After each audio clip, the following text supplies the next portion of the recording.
Lentera putih untuk membasuh luka. Aku Bu Ija, guru honorer yang tengah mewujudkan mimpi. Guru honorer adalah guru yang dibutuhkan kehadirannya, tapi tidak diakui keberadaannya. Menjadi guru adalah jalan hidup yang aku pilih. Sedih, kecewa, luka dinikmati saja.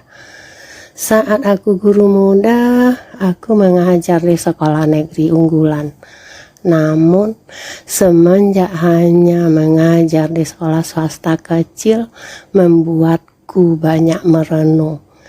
Tidak mudah menjalani profesi sebagai guru di sekolah swasta kecil, yang sebagian peserta didiknya dari keluarga miskin. Keluarga tidak mampu bahasa sederhananya. Sebagian mereka tinggal di daerah pinggir rel dan bantaran pinggir kali. Ada juga yang di pemukiman padat penduduk. Mereka datang ke sekolah dengan membawa mimpi-mimpi indah untuk keluar dari kemiskinan. Namun, sebagian dari mereka berguguran di tengah perjalanan karena tak mampu melunasi macam-macam iuran. Saat mereka pamit meninggalkan sekolah, seolah-olah sorot mata mereka berkata, "Ibu, tolong saya masih ingin bersekolah." Sebagai guru honorer yang menerima gaji ratusan ribu, secara logika tidak mungkin untuk bertahan hidup, apalagi di kota besar seperti Jakarta. Untuk itu, guru honorer mencari usaha sampingan untuk menutupi kebutuhan hidup. Ada yang mengajar di beberapa sekolah, ada yang berdagang, ada juga yang jadi ojol. Namun masih ada guru idealis di Jakarta yang fokus mengajar satu sekolah saja dengan gaji 300.000 setiap bulannya. Saat aku tanya, bagaimana Bapak cara bertahan hidup dengan gaji 300.000?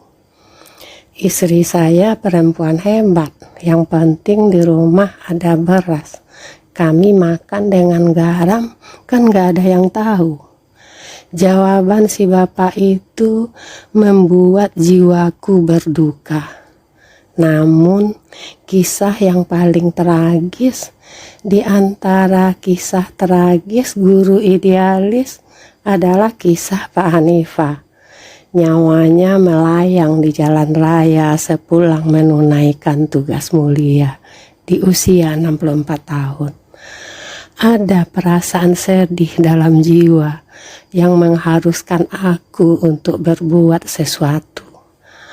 Aku ingin guru honorer, guru-guru di sekolah swasta kecil terjamin kesejahteraannya, juga mendapatkan uang lelah di akhir pengabdiannya. Aku ingin semua anak bangsa mendapatkan pendidikan tanpa terbebani kesanggupan untuk membayar. Aku ingin tidak ada lagi orang miskin yang sampai terlilit utang pada rentenir untuk membayar tunggakan anaknya di sekolah. Keinginan inilah yang mendorongku untuk berjuang dengan menulis, menggenggam nestapa menjadi karya dengan mengemas kejadian-kejadian di sekolah dalam novel Lentera Putih. Seraya menulis, aku berharap tulisanku terbaca oleh orang hebat. Tahun 2011, novel Lentera Putih beredar di salah satu toko buku terbesar di Republik ini. Telah kurangkai semua yang aku alami, semua yang aku rasakan, semua yang aku inginkan ke dalam tulisan. namun orang hebat yang akan mewujudkan keinginanku, orang hebat yang akan mewujudkan impianku tak kunjung ditemukan. Dan aku masih menjadi guru di sekolah swasta kecil, sementara peserta didikku masih ada yang berguguran di tengah perjalanan. Aku hanya bisa minta maaf pada diriku sendiri, karena sebagai guru aku tak mampu mencarikan solusi. Tahun 2015 aku pernah datang ke istana membawa sepucuk surat dan melampirkan novel Lentera Putih. Aku datang ke istana bukan berharap untuk bertemu Pak Presiden. Aku hanya berangan-angan bertemu dengan orang hebat yang berkenan membeli hak cipta karya-karyaku untuk melunasi tunggakan peserta didikku dan untuk membasuh luka orang-orang yang masih terabaikan. Aku curi-curi waktu saat tidak ada jam mengajar di sekolah, lalu naik busway menuju halte Harmoni. Dari halte Harmoni, aku jalan kaki menuju istana. Saat melintasi lampu merah di Bundaran HI, polisi bertanya, "Ibu mau kemana?" "Ke istana," jawabku. Mungkin polisi itu mengira aku seorang ibu yang depresi karena tekanan hidup.